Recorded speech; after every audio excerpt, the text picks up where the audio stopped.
সালামু আলাইকুম। হয়তো আজকের এই ভিডিওর জন্য আমাকে অনেকে গালাগালি করবেন, কিন্তু আমি খুবই উদারপন্থী মানুষ।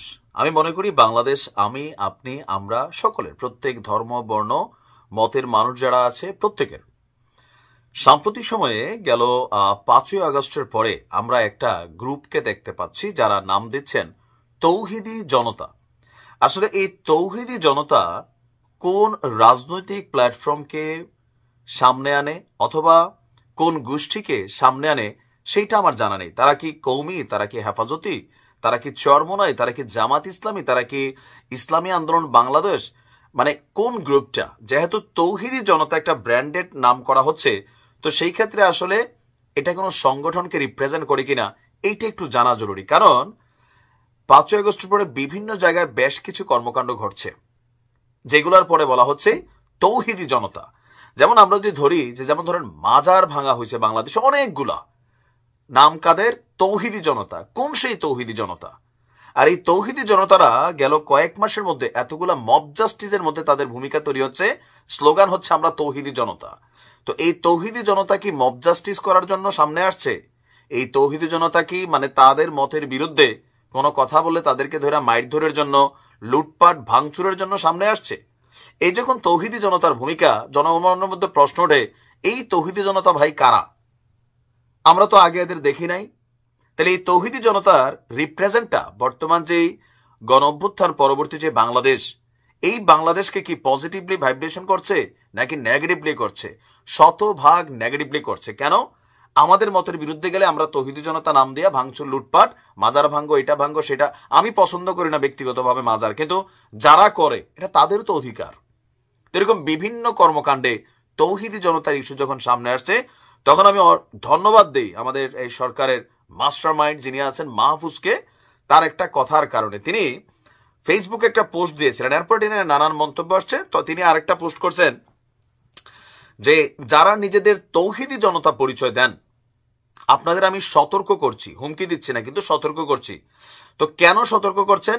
গত 15 বছর নিপীড়ন সহ্য করে অভ্যুত্থানে ভূমিকা রেখে সকল নাগরিকদের মতোই আপনারা একটি জাতীয় সম্ভাবনা হাজির করেছেন, কিন্তু এই মব সংস্কৃতির কারণে তা ভুলণ্ঠিত হচ্ছে, মানে নষ্ট হচ্ছে। এক্ষেত্রে আপনাদেরকেই এই সম্ভাবনাটা রক্ষা করতে হবে। মাহফুজ বলছে যে আপনাদের প্রতি ঘৃণা নেই, বরং বাংলাদেশের সকল নাগরিকদের মতোই আপনাদের প্রতি দরদ আছে, আলেমদের প্রতি সম্মান আছে।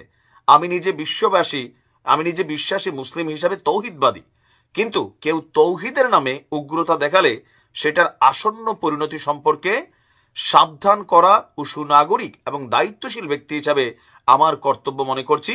বাংলাদেশে এখন স্থিতিশীলতা দরকার। বিপ্লবী জনতা আর খণ্ড খণ্ড মব আলাদা জিনিস। উদ্দেশ্যবিহীন এসব মব সংস্কৃতির কারণে উপকৃত হচ্ছে শত্রুরা। রাষ্ট্রের অখণ্ডতা, নিরাপত্তা, শৃঙ্খলা রক্ষায় আমাদেরকে কঠোর হতে হবে। এই কঠোরতার হুঁশিয়ারি অপরাধীদের জন্য যারা তৌহিদি জনতার কথা বলে নিপীড়ন করছেন, নৈরাজ্য করছে। তো এখানে তিনি তার অনেক বক্তব্য লম্বাচূড়া করছেন। আমি আমার জায়গা থেকে এটা বলি আবারও, আমরা খুবই নর্মাল একজন মুসলিম। আমি মনে করি যে ভাই একজন মুসলিমের হাত থেকে আরেকজন মুসলিম নিরাপদ তো থাকবেই, অমুসলিমও নিরাপদ থাকবে, এটা ইসলামের সৌন্দর্য। আমার মতের বিরুদ্ধে কোনো কিছু গেলে, আমার পছন্দ না হইলে একটা স্লোগান দিয়া ইসলামকে কলঙ্কিত কইরা কোথাও যে ঝাপাই পড়া, ভেতর থেকে একটা পশুত্ব বের করে আইরা লুটপাট, ভাঙচুর, অগ্নিকাণ্ড, নানান কিছু কিন্তু বিভিন্ন জায়গায় ঘটছে। কেন? আপনি মুসলমান, আমরাও তো মুসলমানই। এই দেশটার মধ্যে মুসলিম আছে, হিন্দু আছে, বৌদ্ধ আছে, নানান জাতের, ধর্মের, মতের, বর্ণের মানুষ থাকবে।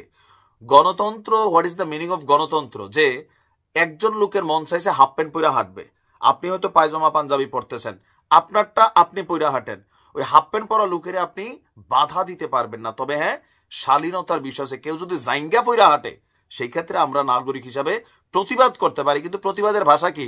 রাস্তায় তারে ন্যাংটা করা, তারে পিঠে জুতার মালা গলায় দেওয়া, এইটা কিন্তু ভাষা না। এটা যখন আপনি করছেন, আপনি আইনকে লঙ্ঘিত করছেন। একজন নারী সে পোশাক পরতে পারে, তার জিন্সের প্যান্ট পরতে মন চাইছে পরুক, স্কার্ট পরতে মন চাইছে পরুক। যদি মিনি স্কার্ট পরাইয়া রাম দেখাইয়া হাঁটে, আপনি সেই ক্ষেত্রে তারে ঘৃণা করতে পারেন। আইনের মাধ্যমে তার ব্যাপারে আপনি অভিযোগ জানাতে পারেন, কিন্তু রাস্তা দ্বারা করাইয়া একজন নারীকে হেনস্থা করা সেটাও কিন্তু আপনার তৌহিদি জনতার দায়িত্ব না, ইমানি দায়িত্ব না। এতই যদি আমাদের এই দেশের মধ্যে ইমান থাকতো, দেশ বহু তাকে জান্নাতে চলে যাইত। বাংলাদেশের মানুষের মধ্যে ফেসবুকে আলগা ইমান ভাইসা ওঠে, এটা আমি দেখছি। ব্যক্তি জীবনে আমরা সবাই চোর, বাটপার, ধান্দাবাজ, কিন্তু ফেসবুকে বা অন্য কোথাও কোথাও একটু ছোটখাটো ভুল ত্রুটি পাইলে পুরো ইমান এখানে আমরা ঝাঁপাই নিয়ে আসি। আমি মাহফুজকে ধন্যবাদ দেই, আর আপনাদেরকে বলি, এই তৌহিদি জনতা কারা, যদি আপনারা কোনো সংগঠন হন সামনে আসেন। একজন মুসলমান হিসাবে আমি তৌহিদে বিশ্বাস করি, সেটা আলাদা। আমি রাসূলে বিশ্বাস করি, সেটা আলাদা। আমার আকীদায় বিশ্বাস করি, সেটা আলাদা। কিন্তু ও যে তৌহিদি জনতা নাম দিয়ে যে একজনের বাড়ি ভাঙলাম, অন্যরা দেখে কি ভাবলো? সন্ত্রাসী এরা। এটাই তো ভাববে। ভালো কিছু মেসেজ যাবে ইন্টারন্যাশনালি, বিশ্বব্যাপী।